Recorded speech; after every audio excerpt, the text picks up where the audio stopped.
but like because you mentioned you're a business.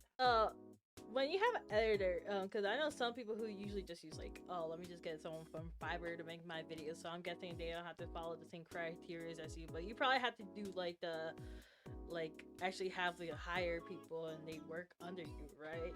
Like, is that how it's done when you're like a bigger time YouTuber? Yeah, so I have a different process. I'm such a weird example in some cases. I think like I'll admit when things are like, this is a me specific thing. Actually, I want to rephrase that. I was a pretty active member in the like the editor community, quote unquote. Like I would like to like seek out other editors, and like I always joked about with some friends like starting a union. Like I think like I came up as a YouTube editor. I was there for a while. I've learned a lot under that idea. So I already had like connections of people that do editing. Like right now I have 2 editors. Both of them I kind of found via being their friend first. So that was like really easy. I think most people when they're looking for help, they can just go to Twitter. But I think it's also like, what do you want out of the editing relationship? That's the biggest thing.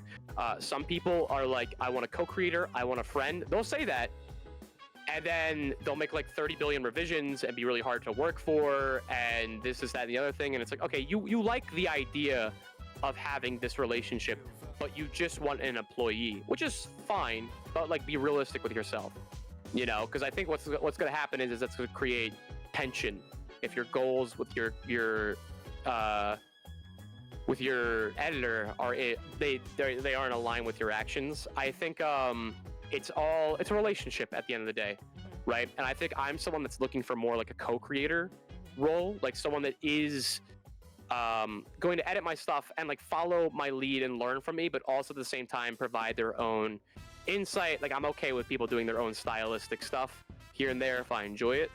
The one person that I hired recently is like eager to like, hey, like I would even be down to like learn about your script making process for shorts and even like help out with that. And I'm like, I love that type of energy, that type of like gumption. But I think some other people would be more like, nah, I'm gonna do me. Like, you know, you just edit the vid, you know, like, and there's some people that are just kind of like, especially those that haven't edited before at all. They're probably just like, hey, dude, kind of make it like this person. Call it a day, you know, and that's fine too. So I think a lot of it is just trying to build a rapport with somebody and figuring out like, does the dynamics of this relationship work, you know, like, is this a good fit? And what it is, it's like electrifying. It's like a beautiful thing, I think, where you just kind of like get each other, and it's like, this is gonna be a good relationship. Yeah, I know. I haven't gotten to the part where I'm just like, oh, let me just get some Fiverr people or whatever you can be general, whoever you get because you know, I think that's where people start until they you know, actually have like a whole team behind them, at least in the VTuber industry. So or maybe just in general in YouTube. I haven't talked to a lot other YouTubers, so to each their own. But I know we mentioned this before. It's like a lot of people offer. I'm just like, I don't think you really understand what you're getting yourself into. So I'm like, listen, knock yourself out. And then a lot of people would just quit because they're like, yeah, I didn't know what I was getting myself into. It's like, okay. But how you feel? Do you think people should try to edit their own thing first, or have editors, like, you know, should they ball out for YouTube, or should they do it themselves first to see if they really it depends. If you're like a trust fund baby, then like, sure, like, why not ball out, right? I think it's also a matter of like doing it goes back to everything goes back to the mission statement, baby. Because say I'm like I don't know, I'm like Mewtwo King, right? You know, the Smash player. I don't know. Okay, yeah. Okay, one of the best Smash Bros. Players of all time. You know, obviously his rapport on the internet, his mission statement is just being one of the best. And so if your entire online identity is really based on that, I don't think the edits and what have you really matter. So I think like I would tell that person like, yeah, like if you want to make videos and make more money, like just outsource it. Just try to find some like editor that can make a good video for you that you don't really care about, because ultimately like you just want to be the best and like profit off of that and help people be better at Smash Bros, you know. But I think if you're trying to like become an online creator and really focus on videos and have like a vision, I would definitely say editing. I think everyone should learn to edit, because if you want to it'll make you a better boss, first and foremost, even if it's for a little bit, because you'll understand how long something takes. It'll ensure that you won't make any unreasonable requests. You know, I don't think it's for everybody. Obviously, it also depends really on like what you want to do. I think if you're a streamer, right, because a lot of people want to just be a streamer on YouTube, they don't really care about creating, but like obviously YouTube is a big part of that process, because you got to make videos out of your streams, because that actually gets pushed, and then that'll funnel people to the streams. I think those people, they don't necessarily have to learn how to edit. If they already have like a decent enough following, they want to take it to the next level, they can outsource an editor. And I know some people in my personal life that have done that, where they're just kind of like, yeah, I send it to the editor, they do whatever they want, they're great at it, and that's perfect for me. I just want to stream. I do think generally people should just sit down in front of Premiere. Also, too, God forbid the editors go on strike, or like something happens to where you're kind of like lost for a while. You don't want to be like entirely reliant on them.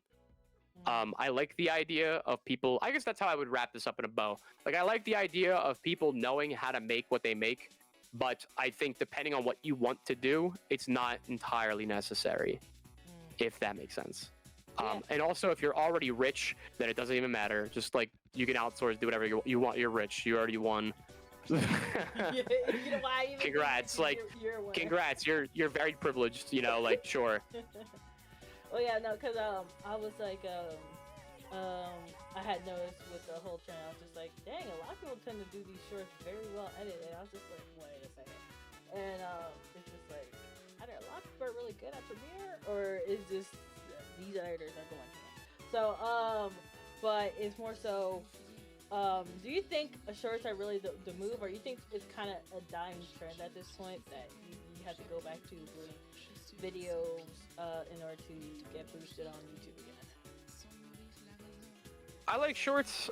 They've done a lot for me, obviously, but I have weird takes with them, because it goes outside of my regular realm of expertise. Like, it's just kind of like miraculous with me. Like, I kind of got in when the iron was hot. I've had success ever since. I do understand why I'm successful in that realm. I think I deliver, like, my niche in that regard is a little different than my videos, where I have these little fact videos, but I imbue jokes into them. I have more of a personality. I think a lot of shorts creators don't put a lot of themselves in it. I think the ones that do actually find a lot of success. I think people that like also just do clips from their streams don't really do that well. Again, it's one of those things where it's like, oh, you want to be successful? What do successful people do? Well, they can get away with uploading stream clips because they're already successful. People already know who they are. You know, like, if I don't know you, chances are I'm going to see you, be like, well, why am I watching this person? I don't know who this person is, and then swipe off. You know, when videos have a different value proposition, you're more inclined to watch something that you are unbeknownst to, you know. But with a short, I feel like it's just kind of like, why do I care about this person's reaction? You know, like, what am I getting out of it, type of thing. I think shorts are actually still worth tapping into. I just think people need to be realistic about it and like understand what works and what doesn't. I think it can be a great way to like not really funnel income, because that's what people focus on a lot, but I think it could be a great way to like get your eyes out there. For me, it's a great way to like keep videos flowing while my big boys are like being produced every month. You know, it's a good way for me to just keep that like, hey guys, I'm still alive, I'm still doing things, you know, and some people like them. But yeah, I think it's worth doing personally. I mean, I'm biased because they work for me, but I think a lot of people that are like, oh, they don't translate to long form views, this is that and the other thing. I think it's a matter of trying to figure out how to do that. For example, I think about this a lot too, going back to where we're like, what you could be doing better. I think if I pivoted and just try to make longer videos that were just like what my shorts were, but longer, I would have been much more successful, but I don't think I would have been as happy. It wouldn't have been as creatively fulfilling. But I have so much success on shorts that I think there would have been more incentive to check out my longer stuff. But I do think the crossover here, paradoxically enough, is my personality. I think people look at my shorts, they get used to the Don persona of me like talking and making jokes, and that kind of like prompts them to like check out a video or two. Again, I don't think that my personality was the forefront, but, or maybe it was. Yeah, I'm gonna double back on that. I think shorts too, we're still at like a low floor. A lot of people aren't checking them out, so I think a lot of people aren't making really great stuff, and therefore you can get away with personality kind of being your niche because a lot of people don't show it, you know. But that doesn't mean just make like a let's play or something like that on shorts. You know, it doesn't mean just like uploading stream clips, because I really don't think those work. I think if you try to make the shorts about something that people care about and then imbuing yourself into it, that can go a long way. Because a lot of shorts are just AI, you know. So I think if people feel very comforted, like, okay, love it or hate it, I know this guy is himself. You know, because like an AI is not cracking jokes like this or talking with these funny stutters or inflections. At least not yet. Fingers crossed that never happens. But not yet.